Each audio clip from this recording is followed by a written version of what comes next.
Les animaux les plus dangereux et les plus puissants d'Afrique ont été désignés par les chasseurs sous le nom de Big Five, les 5 grands.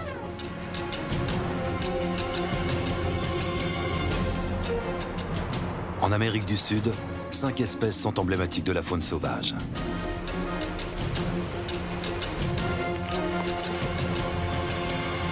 Nous avons sillonné ce vaste continent à la recherche de ces animaux hors du commun.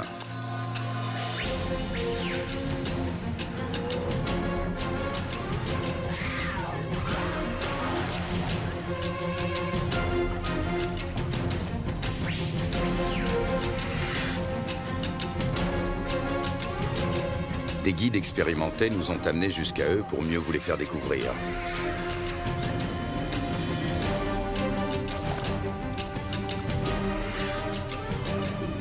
Les 5 grands animaux d'Amérique du Sud. Le jaguar,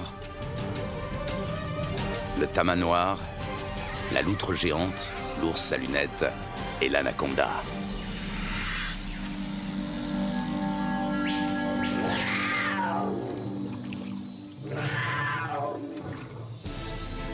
À l'époque où les safaris étaient synonymes de chasse pour quelques privilégiés, il fallait plusieurs semaines pour rallier l'Amérique du Sud depuis l'Europe. Désormais, cela prend à peine une journée en avion.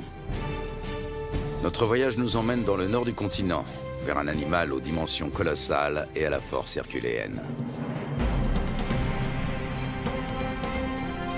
La Guyane est connue pour ses eaux abondantes. C'est dans les rivières que vit l'imposante anaconda.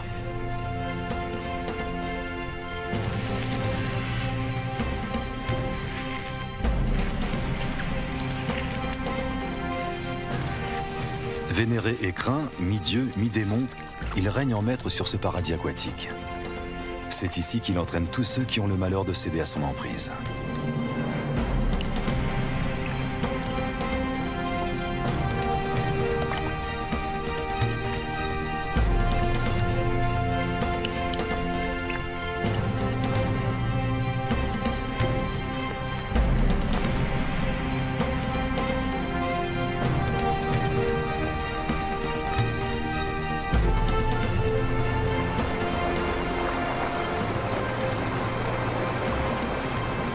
L'eau est l'élément essentiel de son habitat.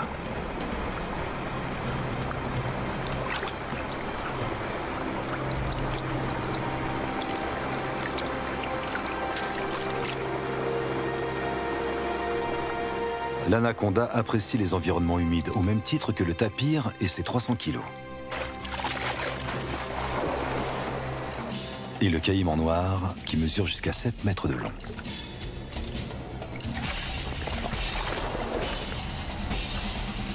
Pour les capybaras, partager le territoire des anacondas n'est pas de tout repos.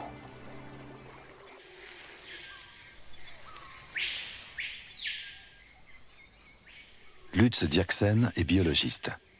Il est fasciné par les serpents constricteurs. Même s'ils ne sont pas venimeux, cela ne les empêche pas de mordre. Le boa arc-en-ciel, lui, vit dans la forêt, au milieu des feuilles et des broussailles.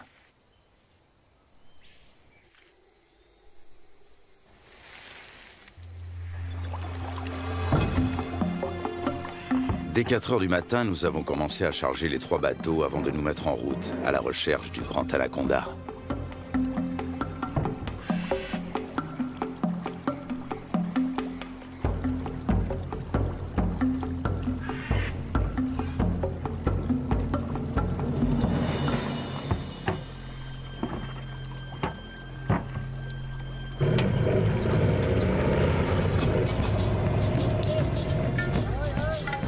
Notre équipe se compose de Lutz Dierksen, de 9 accompagnateurs et de 3 caméramens.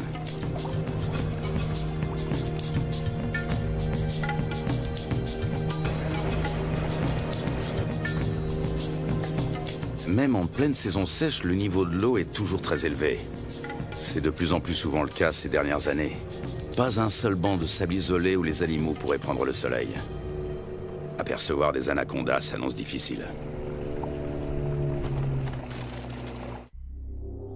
Le grand anaconda, aussi appelé anaconda vert, vit à l'est des Andes, près des grands systèmes hydrologiques. On connaît bien la vie de ces serpents dans les zones marécageuses du Venezuela, les llanos.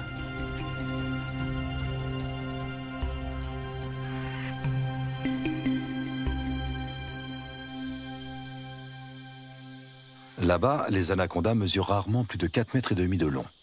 Leur proie préférée, ce sont les capybaras, les plus grands rongeurs au monde dont les dimensions peuvent atteindre celles d'un chien berger.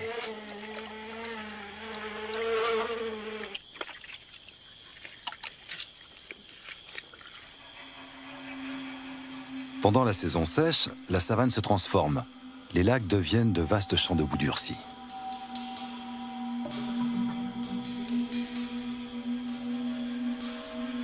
Difficile pour un anaconda de plus de 4 mètres de trouver un point d'humidité qui lui permettra de supporter la chaleur.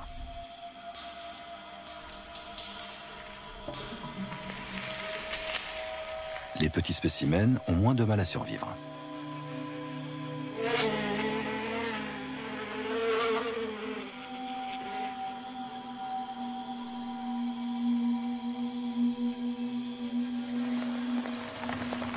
Début avril, la saison sèche touche à sa fin et les premières gouttes d'eau se transforment vite en pluie torrentielle.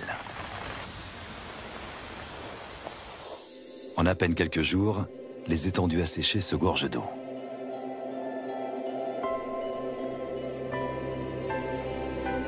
L'anaconda retrouve enfin son élément de prédilection.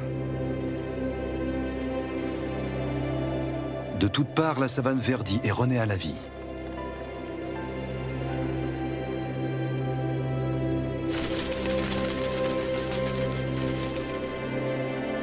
Les anacondas qui vivent au bord du fleuve sont différents de leurs congénères de la savane. Ils peuvent mesurer jusqu'à 9 mètres de long. Contrairement à leurs congénères vénézuéliens, on sait très peu de choses sur leur mode de vie.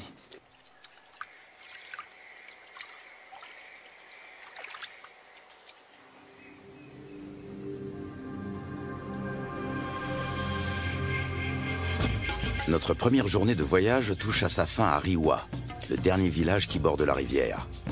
Un monde sauvage nous attend ensuite.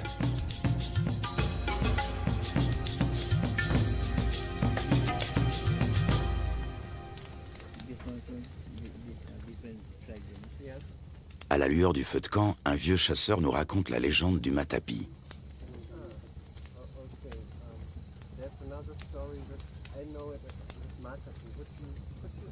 Cet ustensile permet aux femmes d'extraire le jus toxique du manioc.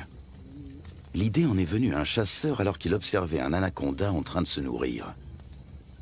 Il a conçu une clé faite de lianes qui imite les mouvements de contraction du serpent en train d'avaler sa proie.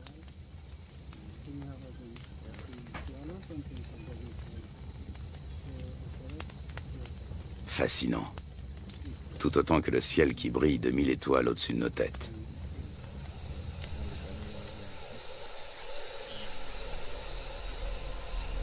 Le grand anaconda appartient à la famille des Boidae. Il tue en enroulant étroitement son corps musculeux autour de sa victime jusqu'à ce qu'elle meure étouffée.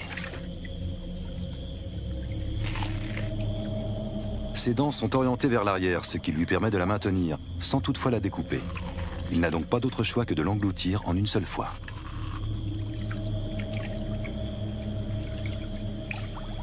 Sa mâchoire et son corps sont capables d'une extraordinaire dilatation. Comme il ne peut déglutir, il détend puis contracte ses muscles. Grâce au mouvement ondulatoire de ses anneaux, il fait progresser sa proie toujours plus profondément dans son œsophage.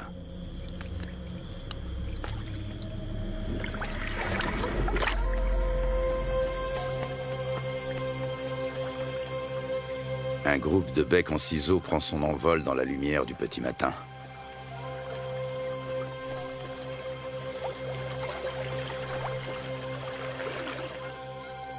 Les bateaux sont chargés.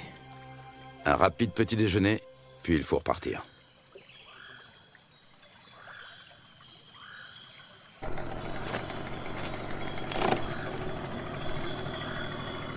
Encore 3 longues journées de bateau nous attendent.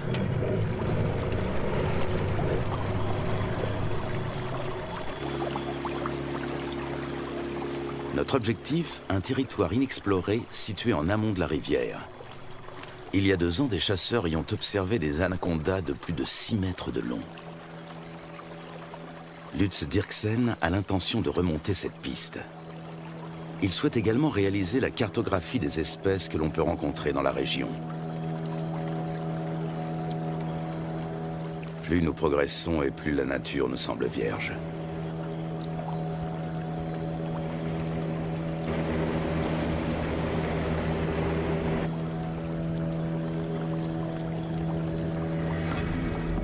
Avec un tel niveau d'eau, les caïmans noirs ont bien du mal à trouver un endroit où se prélasser. Les plus gros spécimens, eux, ont trouvé leur place au soleil.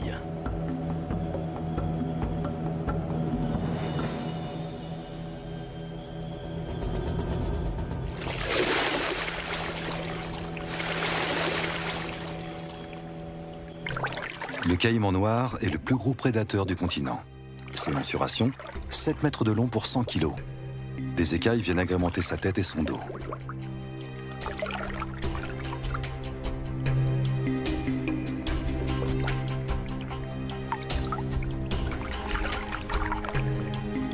La peau cuirassée de son ventre et de sa gorge est particulièrement épaisse et dure.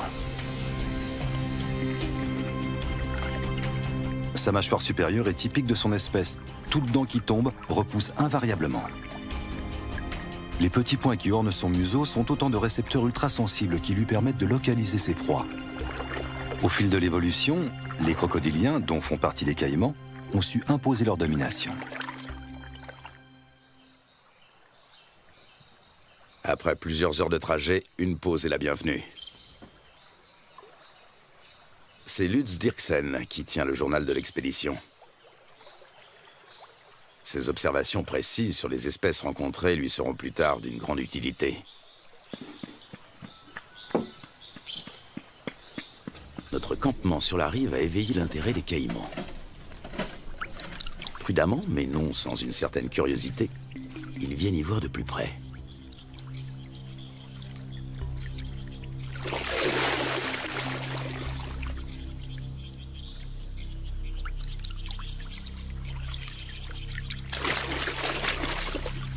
Une mesure d'intimidation s'impose.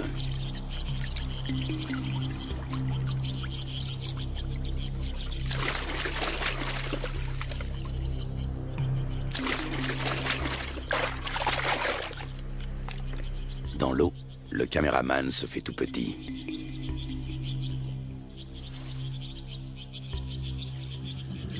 La bête est encore loin.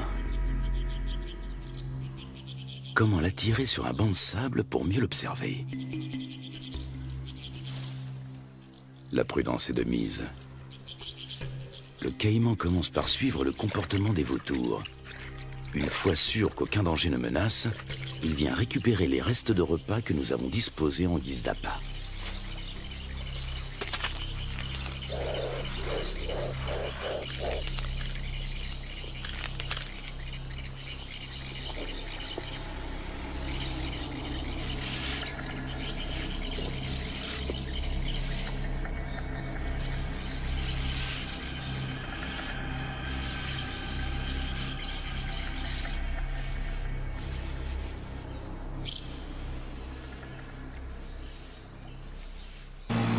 Le voyage reprend à bord de nos 3 bateaux. Dans ce virage, la rivière a creusé une profonde entaille dans la berge et coule désormais tout droit. Des vestiges de l'ancienne berge se dressent encore au milieu du courant qui se renforce. Les moteurs des bateaux sont soumis à rude épreuve. Les limites des rivières sauvages varient souvent, formant de multiples bras morts et des étangs.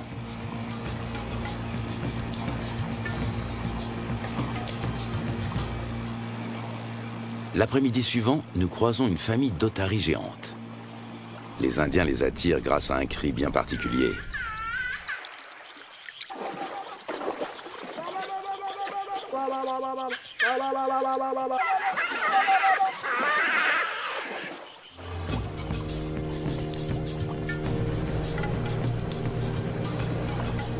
Nous touchons enfin au but. Il ne peut s'agir que de l'endroit dont les chasseurs ont parlé. C'est ici que nous allons nous établir pour partir à la recherche des grands anacondas. Nous remontons notre équipement aussi loin que possible de la rivière. Par temps de pluie, les eaux peuvent monter très vite.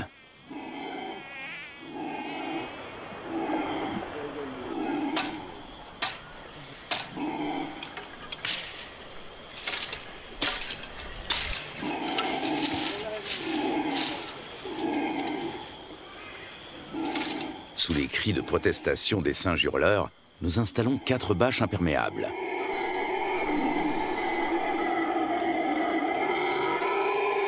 Une bâche pour la cuisine.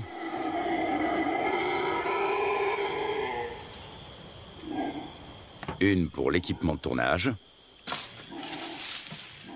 Et 2 pour nos hamacs. Nous savons que les serpents et les scorpions aiment se glisser dans les poches et les bottes des hommes.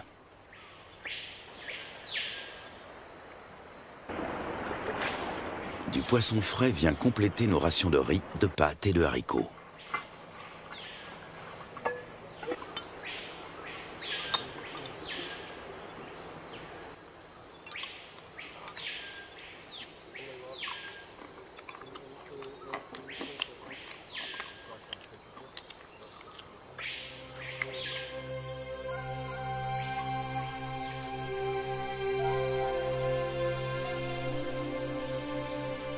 Nous sommes en route depuis maintenant plusieurs heures. En raison des fortes précipitations, les eaux sont encore très hautes, au point que les branches gênent notre progression. Les animaux n'ont pas besoin de venir à la rivière pour trouver de l'eau.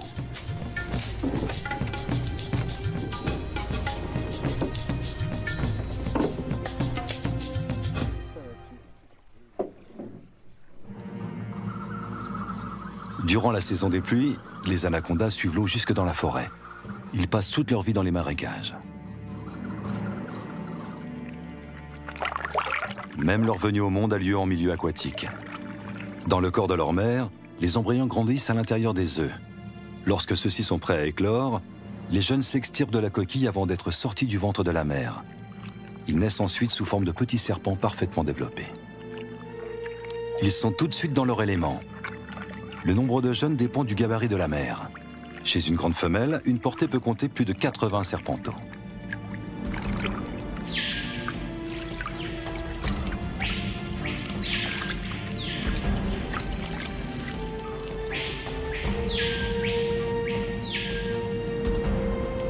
Selon les légendes indiennes, les petits dévoreraient leur mère.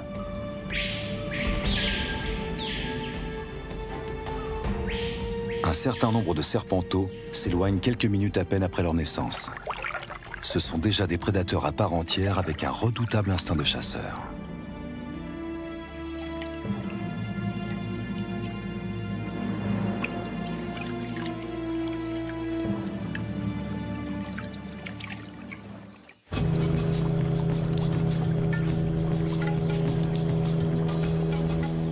Pour son bain de soleil, cette iguane a choisi une souche d'arbre.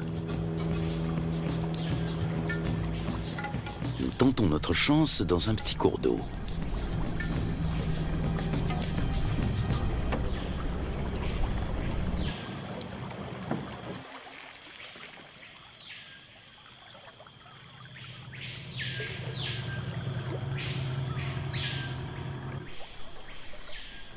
Aux aguets, notre capitaine a repéré un mouvement et attrapé le responsable.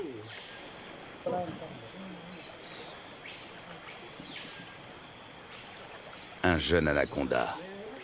Il fait près d'1 mètre de long et est âgé de seulement quelques semaines. Sa première mue le rend quelque peu apathique.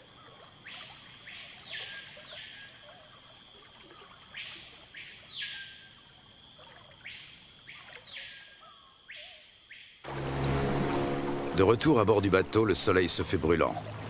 La saison sèche semble enfin arriver. Il faudra toutefois attendre plusieurs jours pour que le niveau des eaux baisse.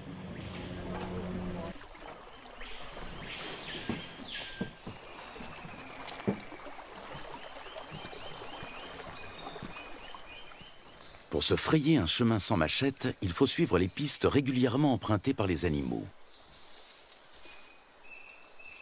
Voici un boa constrictor.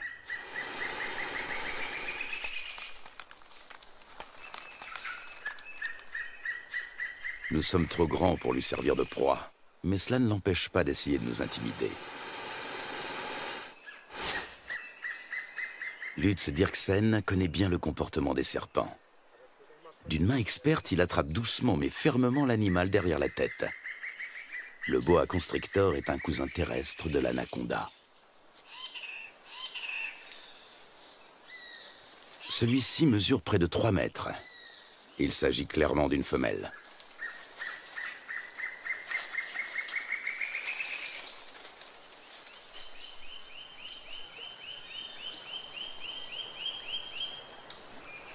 Encore un jeune anaconda. Lorsqu'ils sont âgés d'à peine quelques jours, ils se montrent particulièrement agressifs.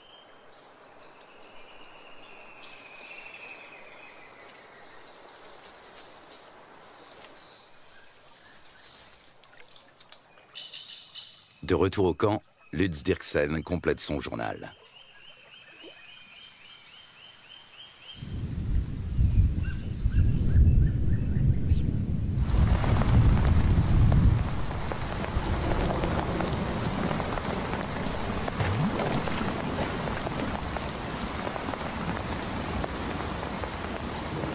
Ces 4 dernières années, la Guyane n'a pas connu de saison sèche normale.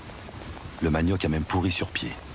À l'origine de cela, les phénomènes météorologiques tels que la Niña et le réchauffement climatique.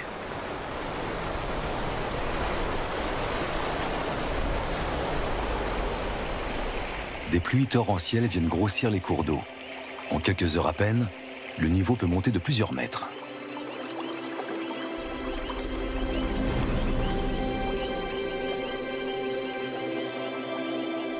Les forêts qui bordent les rivières ont l'habitude de ces caprices saisonniers.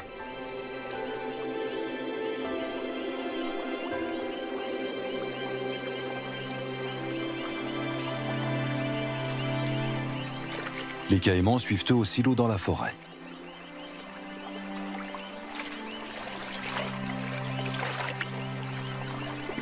Même le tapir trouve de la nourriture sous l'eau. En plus des fruits et des feuilles, il est friand de plantes aquatiques. Il faut dire que dans l'ombre des sous-bois, ce gros ongulé peine à trouver de quoi se nourrir correctement.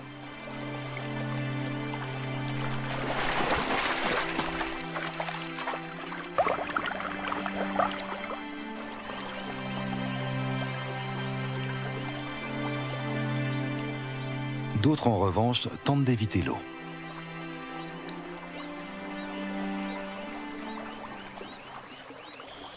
Au beau milieu de la nuit, le niveau d'eau a encore subitement monté de plus de 3 mètres.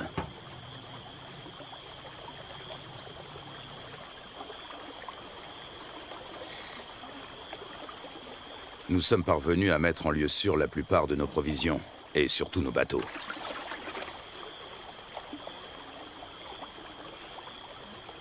Il faut dresser maintenant le bilan des dommages.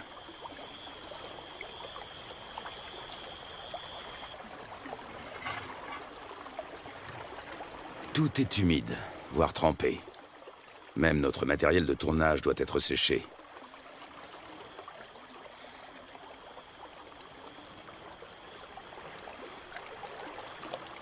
Continuer ou faire demi-tour? Telle est la question. Si nous voulons rester, il nous faut un campement en amont des cascades. À condition de venir à bout de celle-ci.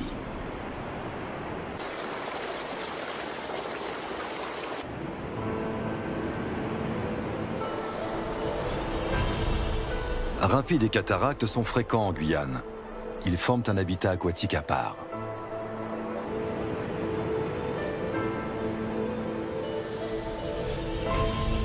Les vautours s'attribuent les victimes de noyades.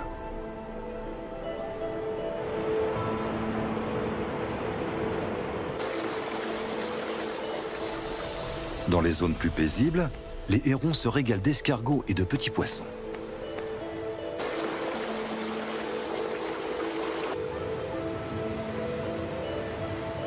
Les loutres géantes, elles, aiment chasser dans les remous poissonneux.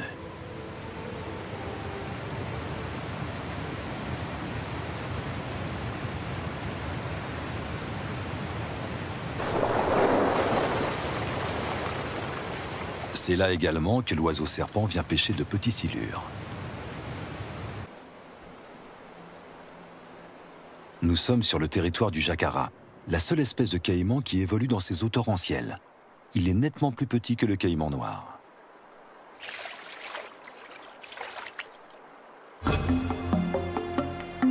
Après en avoir débattu, la décision est enfin prise. L'équipe va se séparer. Un bateau va prendre le chemin du retour. L'équipe de tournage, accompagnée de 6 des guides, va relever le défi et continuer la route vers l'amont. Impossible de savoir ce qui nous attend. Peu de gens se sont déjà aventurés au-delà de ces cascades. Pour y parvenir, il nous faut des troncs d'arbres. Ils vont nous servir à faire avancer les bateaux tout en protégeant leur coque. Chacun d'entre eux pèse près de 300 kilos.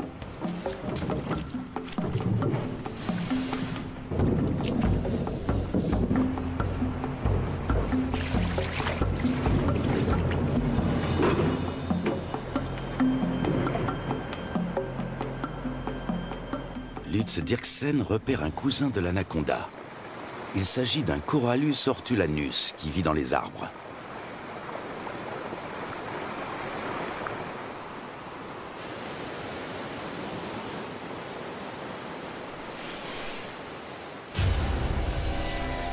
Ce boa de couleur verte est connu pour son agressivité, mais fort heureusement, il n'est pas venimeux. Lorsqu'il attaque, il se cramponne à sa proie.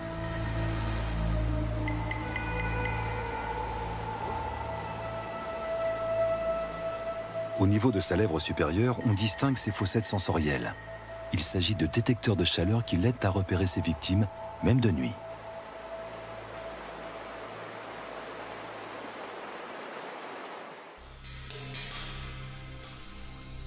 L'anaconda aussi s'oriente grâce à la chaleur corporelle dégagée par ses proies lors de la chasse.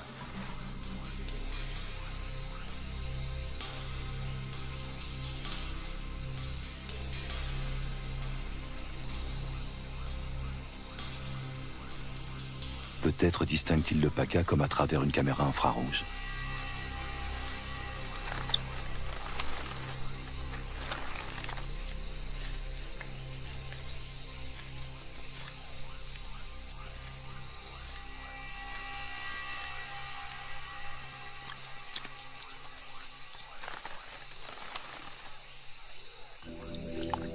Le plus souvent, l'anaconda chasse en restant immobile sous l'eau, attendant qu'une proie arrive à sa portée. Seul son nez et ses yeux dépassent discrètement de la surface.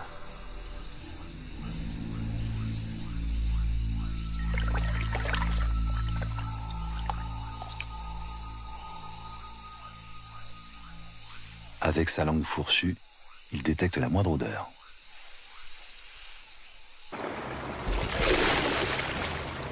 Nous progressons bien plus péniblement que nous ne l'avions imaginé. À la cascade succèdent des rapides, puis une nouvelle cataracte, puis encore des rapides. Impossible de naviguer, il y a trop de rochers sous l'eau. Le doute commence à s'installer.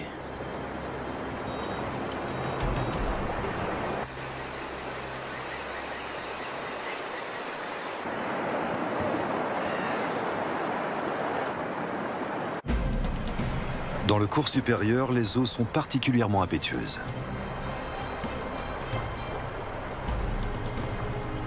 Jalonnés d'îlots et de rochers, de nombreux rapides se frayent un chemin à travers la contrée sauvage.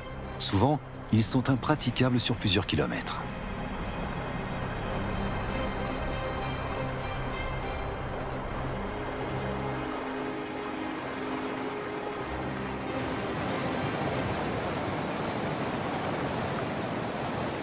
Les jacaras ont compris que les poissons leur tombent directement dans la gueule pour peu qu'ils se placent au bon endroit.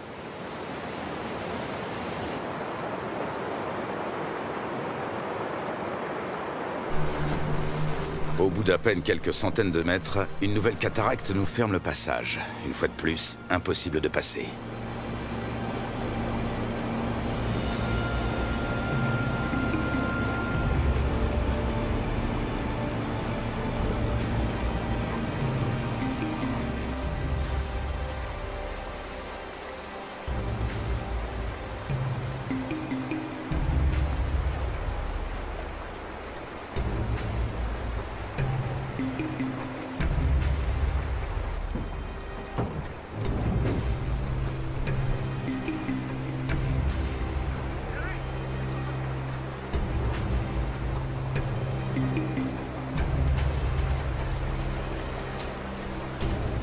Nous progressons lentement. Souvent, la voie se referme et il faut rebrousser chemin pour tenter notre chance dans un nouveau bras.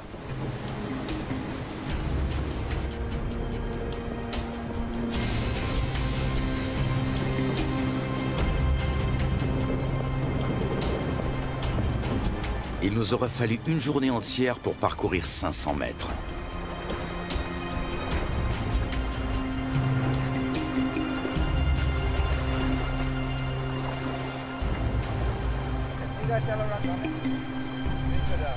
Alors que nous nous apprêtons à renoncer, le fleuve change de visage pour redevenir enfin navigable.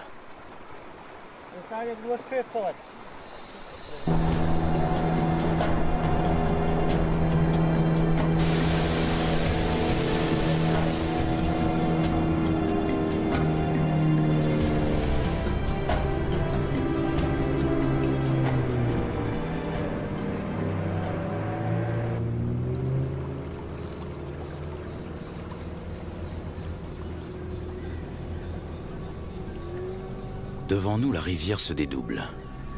Un monde intact nous attend.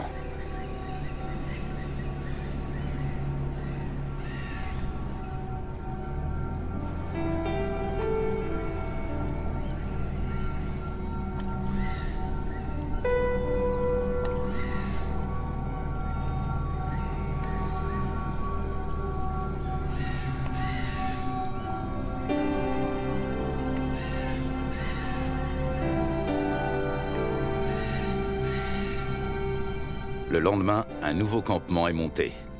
Cette fois, nous espérons être à l'abri des eaux.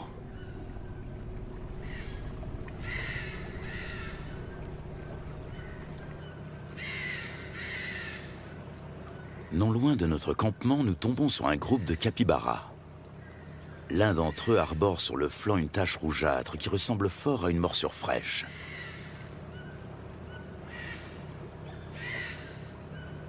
Les rongeurs ne semblent pas gênés par notre présence.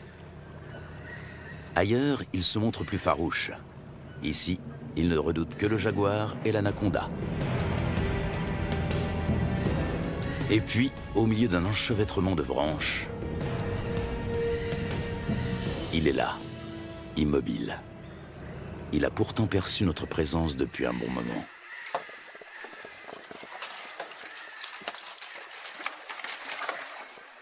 Impossible de l'approcher. Mais Lutz Dirksen sait que l'anaconda n'est pas du genre à fuir bien loin. Il retente sa chance. Une prise solide au niveau de la tête, une autre à l'endroit le plus large du corps, et le serpent ne peut plus lui échapper.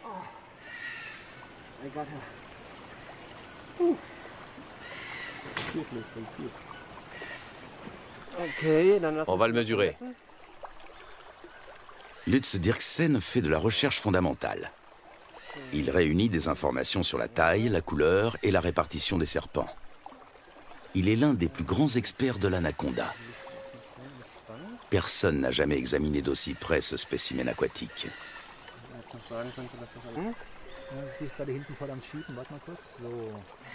La taille de la tête permet de déterminer l'âge. Plus la tête est importante comparée au corps, et plus le serpent est vieux. À présent, Lutz va déterminer son sexe.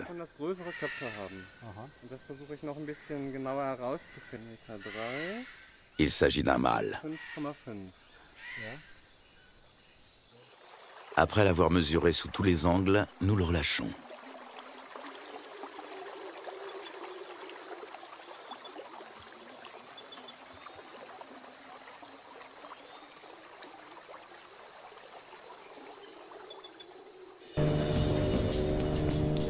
Les jours suivants, notre quête d'un spécimen de grande taille se poursuit.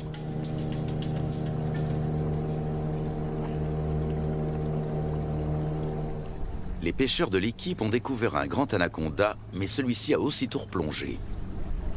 De toute évidence, il est toujours dans les environs.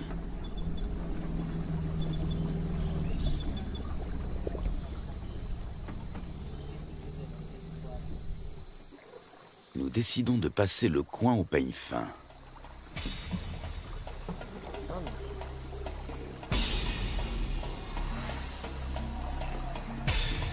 Et nous parvenons à rattraper le fuyard.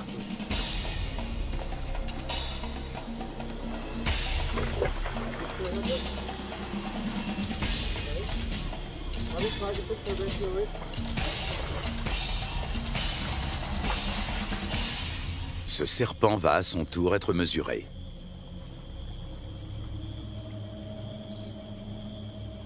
Encore un mâle. 3,30 m de long. Les anacondas mâles sont bien loin d'atteindre la taille des femelles. Il dépasse rarement les 3 mètres, tandis que les femelles qui vivent dans les rivières peuvent atteindre 9 mètres.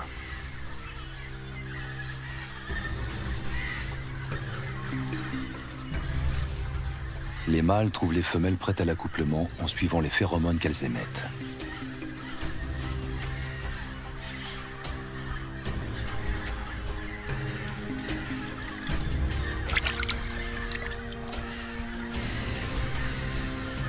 Il leur faut parfois suivre la piste sur de nombreux kilomètres.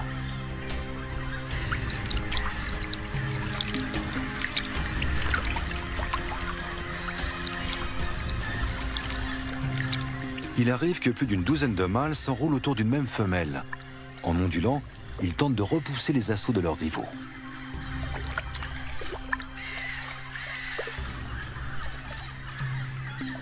La femelle s'accouple ainsi avec plusieurs mâles.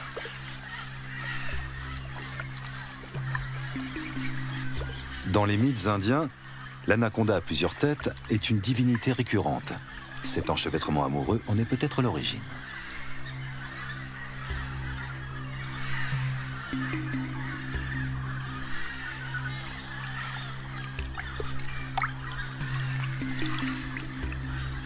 L'accouplement peut durer jusqu'à 4 semaines.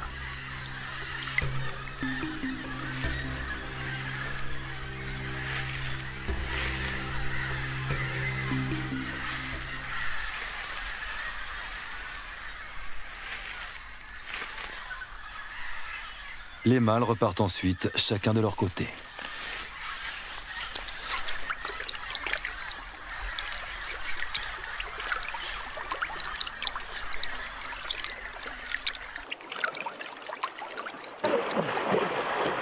Soudain, nous faisons une découverte de taille. Un serpent géant tout près de la rive.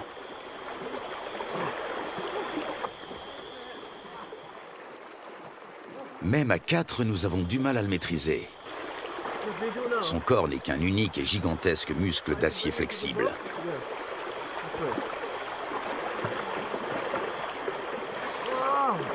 Il doit avoisiner les 200 kilos. Il s'agit d'une femelle.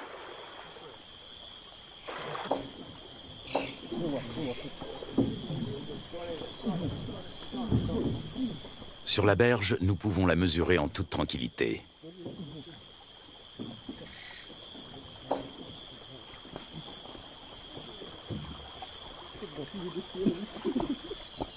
Un sac sur la tête devrait la calmer. Un moyen qui a fait ses preuves.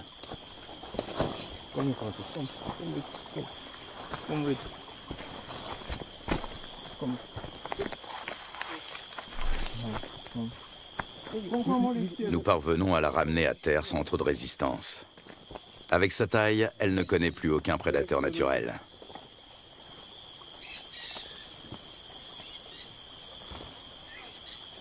Certes, elle n'est pas venimeuse, mais elle sait se défendre.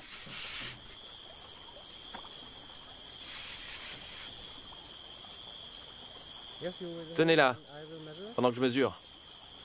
Une telle géante peut infliger de graves blessures. Une fois refermées sur leur proie, ces mâchoires ne se rouvrent pas facilement.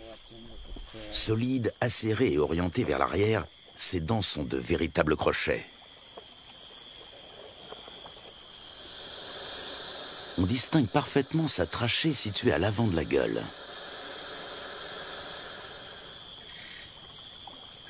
Elle lui permet de respirer pendant qu'elle avale lentement ses victimes.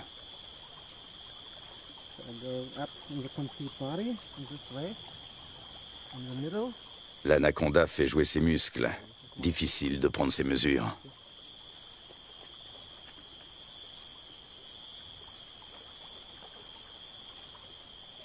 Cette femelle est nettement plus imposante que tous les autres anacondas que nous avons rencontrés au cours de notre voyage. Lutz doit s'y reprendre à plusieurs reprises.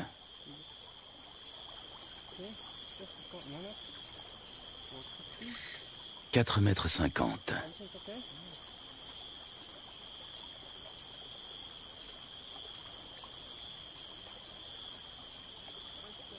5,70 m.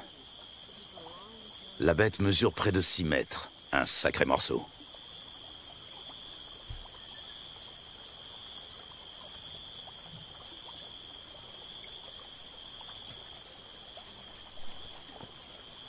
Lutz mesure la circonférence de son corps à l'endroit le plus fort.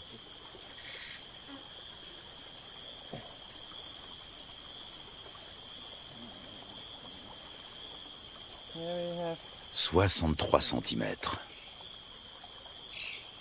Il s'assure que le dessin de ses écailles correspond bien aux descriptions scientifiques du grand anaconda.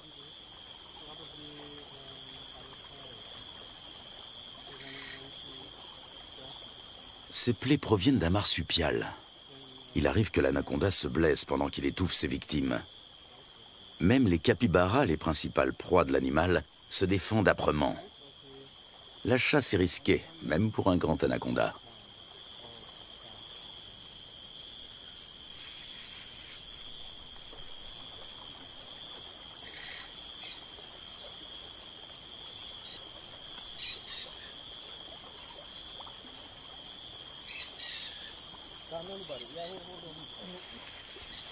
Il faut maintenant relâcher la tête de l'animal, la manœuvre la plus délicate. Lorsque le serpent retrouve sa vision, il vaut mieux être déjà loin.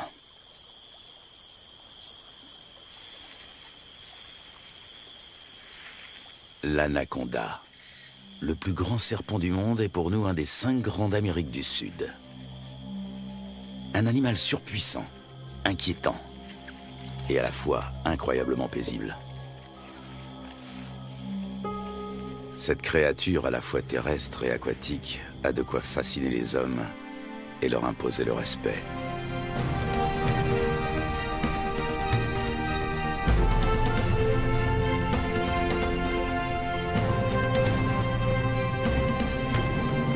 Et demain, une autre rencontre pleine de magie nous attend avec le jaguar, roi de la jungle amazonienne et dieu pour bien des tribus encore.